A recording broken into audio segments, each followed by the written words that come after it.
नमस्कार मंडळी, श्री स्वामी समर्थ. रिया मराठी टिप्स या यूट्यूब चॅनलवरती तुमच्या सर्वांचे खूप मनापासून स्वागत आहे. स्वामी महाराजांच्या कृपेने तुमच्या सर्व चांगल्या इच्छा पूर्ण होत ही स्वामींच्या चरणी प्रार्थना आणि आजच्या व्हिडिओला सुरुवात. मित्रांनो, रविवारी 15 फेब्रुवारी आलेली आहे महाशिवरात्र. महाशिवरात्र ही भगवान शिवशंकरांना समर्पित असते. या दिवशी व्रत करून भगवान शंकरांची पूजा केली जाते. जर आपण व्रत करून भगवान शंकरांची पूजा केली तर त्याचा आशीर्वाद हा आपल्याला प्राप्त होतो. त्याचबरोबर या दिवशी शिवतत्व हे जास्त प्रमाणामध्ये जागृत असल्यामुळे अनेक लोक वेगवेगळे उपाय करतात आणि म्हणूनच व्हिडिओमध्ये मी तुम्हाला एक उपाय सांगणार आहे. आपल्याला एक नारळ अशा ठिकाणी अर्पण करायचा आहे. यामुळे कितीही कठीणातली कठीण इच्छा आपली पूर्ण होईल आणि आपल्या घराची, मुलांची, पतीची अगदी भरभरून प्रगती होईल. जीवनातील सर्व दुःख, दारिद्र्य, अडीअडचणी, भांडणे, आजारपण हे नष्ट होईल आणि अगदी आपल्या घरात सुख, शांती, समृद्धी, ऐश्वर हे कायम टिकून राहील. असा हा एक उपाय मी तुम्हाला आजच्या व्हिडिओमध्ये सांगणार आहे. त्यामुळे व्हिडिओ शेवटपर्यंत नक्की पहा. चॅनलवरती नवीन असाल तर सबस्क्राईब करा आणि असेच माहितीपूर्ण व्हिडिओ पाहण्यासाठी बेल आयकॉनला प्रेस करा.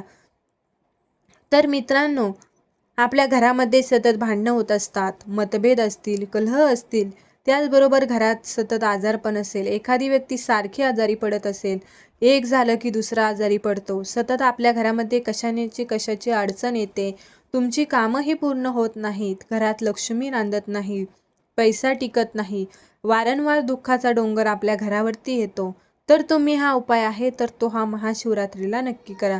त्याचबरोबर मनोकामना पूर्ण करण्यासाठी सुद्धा हा अतिशय प्रभावी उपाय मानला जातो. उपाय कधी करायचा आहे तर उद्या आहे रविवार आणि उद्या महाशिवरात्र आहे. या महाशिवरात्रीच्या अतिशय पवित्र दिवशी तुम्ही सकाळपासून ते संध्याकाळपर्यंत अगदी रात्री 12 वाजेपर्यंत तुम्हाला जेव्हा वेळ भेटेल तेव्हा तुम्हाला हा एक उपाय करायचा आहे. आता उपाय करण्यासाठी तुम्हाला एक नारळ लागणार आहे. नारळ तुम्ही कुठेही अगोदर पूजेमध्ये वापरलेला आहे किंवा खराब आहे, त्यामध्ये पाणी नाही असा नारळ तुम्हाला घ्यायचा नाही.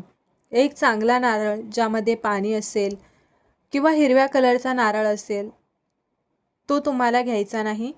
तुम्ही अगदी स्क्रीनवरती दाखवलेला जो नारळ आहे तसा नारळ तुम्हाला घ्यायचा आहे. नारळ तुम्ही घेतल्यानंतर तुम्हाला काय करायचं आहे, धागा जो असतो कलव्याचा, आपण त्याला कलावा म्हणतो, तो धागा तुम्हाला आणायचा आहे. धागा तुम्ही घेतल्यानंतर हा नारळ तुम्हाला घ्यायचा आहे. आपले जेवढे पण रूम असतील, हॉल, किचन, बेडरूम, तुम्हाला त्यामध्ये फिरवायचा आहे. फिरवता फिरवता तुम्हाला त्या कलाव्याचा जो आहे तो कलाव तुम्हाला त्या नारळावरती बांधायचा आहे. गोलाकार तुम्हाला 21 वेढे जे आहेत ते तुम्हाला घ्यायचे आहेत आणि हे वेढे घेत असताना ओम नमः शिवाय, ओम नमः शिवाय असं म्हणायचं आणि संपूर्ण घरामध्ये तुम्हाला तो नारळ घेऊन जे वेढे 21 आहेत ते तुम्हाला नारळावरती घ्यायचे आहेत. यानंतर नारळ तुम्हाला घ्यायचा आहे. घेतल्यानंतर आपल्या प्रत्येक घरातील व्यक्तीच्या हातात तुम्हाला तो नारळ द्यायचा आहे. व्यक्तीवरून नारळ तुम्हाला 7 वेळा उतरवून घ्यायचा आहे. डोक्यापासून ते खाली पायापर्यंत त्या व्यक्तीचा हात त्या नारळाला लावायचा आणि एक नारळ तुम्हाला घ्यायचा आहे. घरातल्या सर्व व्यक्तींसाठी, प्रत्येक अगदी लहान मुलांपासून मोठ्यांपर्यंत सर्वांसाठी तुम्हाला हे नारळ जे आहेत ते तुम्हाला नारळाला हात लावून उतरवून घ्यायचं आहे. यानंतर हे नारळ तुम्हाला घेऊन जायचं आहे महादेवाच्या मंदिरामध्ये. तुमच्या इथे जिथे कुठे महादेवाचं मंदिर असेल तिथे हा नारळ तुम्हाला घेऊन जायचा आहे. हा नारळ घेऊन गेल्यानंतर तिथे महादेवाच्या मंदिरामध्ये तुम्हाला अर्पण करून घ्यायचं आहे. शिवलिंगावरती अर्पण करायचं आहे. शिवलिंगावरती अर्पण करून झाल्यानंतर जिथे आपण फूल फळं अर्पण करत असतो त्या ठिकाणी हा नारळ तुम्हाला ठेवून घ्यायचा आहे.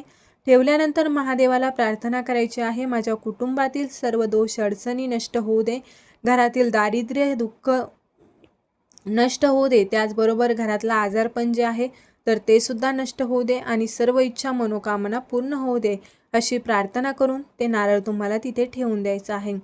नारळ हे तुम्हाला चुकूनही फोडायचं नाही. तर अशा पद्धतीने हा एक छोटासा उपाय जो आहे तो तुम्हाला महाशिवरात्रीच्या दिवशी दिवसभरामध्ये कधीही करायचा आहे. अतिशय प्रभावी हा उपाय मानला जातो. जर आपण हा उपाय महाशिवरात्रीच्या दिवशी केला तर नक्कीच आपल्या घरातील सर्व इडापिडा, दारिद्र्य नष्ट होऊन अडीअडचणी ह्या निघून जातात. घरातील मुलांची, पतीची अगदी भरभरून प्रगती होते. तसेच तुम्हाला इच्छापूर्तीसाठी सुद्धा एक उपाय करायचा आहे।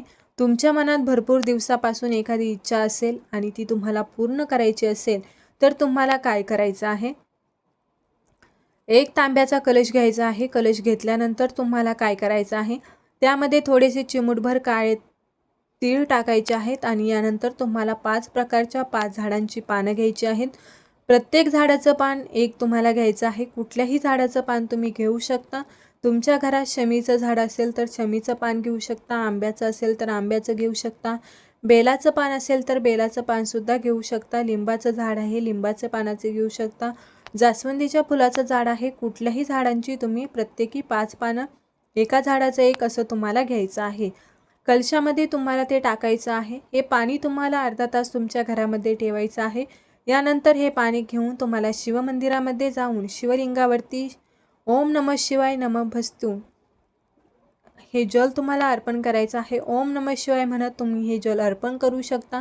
हे पाणी अर्पण करत असताना तुमचं तोंड जे आहे, तुमची जी दिशा आहे ती उत्तरेकडे असायला हवी। जल अर्पण करत असताना तुमची मनोमन इच्छा व्यक्त करायची। नक्कीच तुमच्या सगळ्या मनोकामना ह्या पूर्ण होतील। दोन्हीही उपाय अतिशय प्रभावी आहेत। यामुळे दोन्ही उपाय तुम्हाला करायचे आहेत। जेव्हा तुम्हाला मी सांगितल्याप्रमाणे पहिला नारळ हा तुम्ही मंदिरामध्ये ठेवायला जाणार आहेत, त्याचवेळी तुम्ही हा दुसरा उपाय केला तरी सुद्धा चालेल। व्हिडिओ आवडला असेल तर व्हिडिओला लाईक करा, चॅनलवरती नवीन असाल तर चॅनलला सबस्क्राईब करा आणि हा व्हिडिओ तुम्ही तुमच्या मित्रपरिवारासोबत जास्तीत जास्त शेअर करा। चला तर मग भेटू अशाच पुढल्या एका नवीन व्हिडिओमध्ये। तोपर्यंत सर्वांना श्री स्वामी समर्थ। धन्यवाद।